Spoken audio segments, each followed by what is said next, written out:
Firstly, sorry for bad English, I am not U.S, but I hope you subscribe to my channel so I can earn some money for my poor family. I know that you all are kind people and will help me. Did you click subscribe? Thanks. If you live long enough, you get to see amazing things. Electric cars. 4K streaming. Microsoft being cool. Wait, what? We're not kidding. This week Microsoft unveiled the kind of kit that makes credit cards twitch and competitors cry in a presentation that couldn't have said Microsoft has got its mojo back more clearly without actually putting Microsoft has got its mojo back posters all over the place. Meanwhile, Google's Porsche partnership went into reverse and rivals unveiled interesting new ideas that could be a really big deal. As a famous Microsoft product might put it, it looks like you're writing a week in tech. Would you like help? The Surface Book. Now Microsoft makes laptops. If the Surface Pro is a tablet that can turn into a laptop, the new Surface Book is a laptop that can turn into a tablet.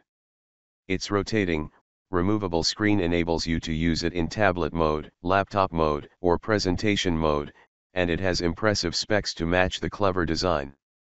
As Kevin Lee says, touted as the thinnest Windows 10 machine ever created, this laptop is part of the 2-in-1 family and users can snap off the 7.7mm thick screen for a tablet experience. On top of a novel design, the Surface Book is a uniquely performance-focused hybrid that integrates a discrete NVIDIA graphics card while offering up to 12 hours of battery life. Yours for $1,499, about £984, $2,095, from October 26.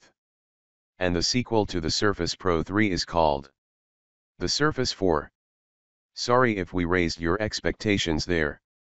The name may be predictable, but the new Pro tablet is a force to be reckoned with. It's slimmer, it's got more pixels, it has a higher resolution stylus with Cortana summoning powers, and comes with some seriously quick Core i5 and i7 processors, up to 1 TB of SSD storage and up to 16 GB of RAM.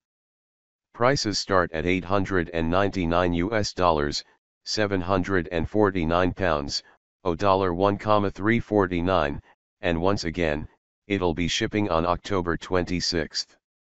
New Lumias go back to the future. The existence of the new Lumia 950 and Lumia 950 XL was hardly the tech world's best kept secret, but while the phones push the tech specs liquid cooling, anyone without doing anything radically new, they can connect to Microsoft's new docking station and effectively transform into fully featured PCs. If you think that sounds familiar, you're right, because Motorola tried it a few years ago with its Atrix, but mobile tech has come a long way in a short time and Microsoft's Continuum system does a pretty good job of delivering something akin to a full PC experience.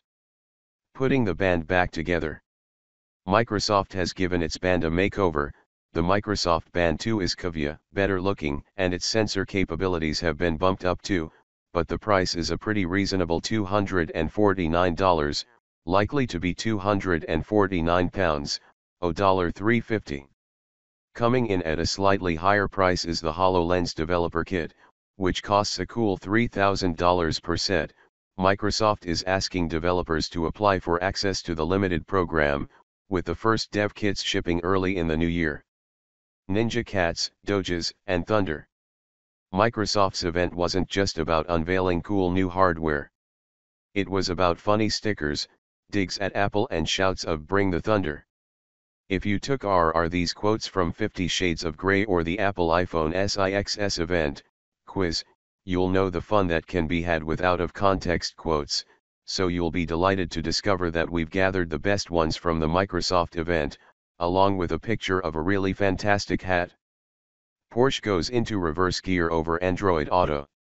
A war of words has begun over claims in Motor Trend that Porsche chose Apple's CarPlay over Android Auto because certain pieces of data must be collected and sent back to Mountain View, California, threatening drivers' privacy. Google has denied the allegation and says it doesn't collect the data. The Motor Trend article. Claims such as throttle position, oil temp, and coolant temp, and that information sharing is opt-in. However, Questions are now being asked about what information Android Auto does access, what information it might also be able to access, and what protections are in place to stop it sharing information you don't want it to. Amazon goes live and Facebook's bunch of Rs. Buying Oculus was a bit of a hint, and now Mark Zuckerberg has publicly stated that Facebook thinks augmented reality could be a really big deal for the social network. He didn't go into specifics, but he did talk a lot about the potential of AR and VR during a talk for the new Establishment Summit this week.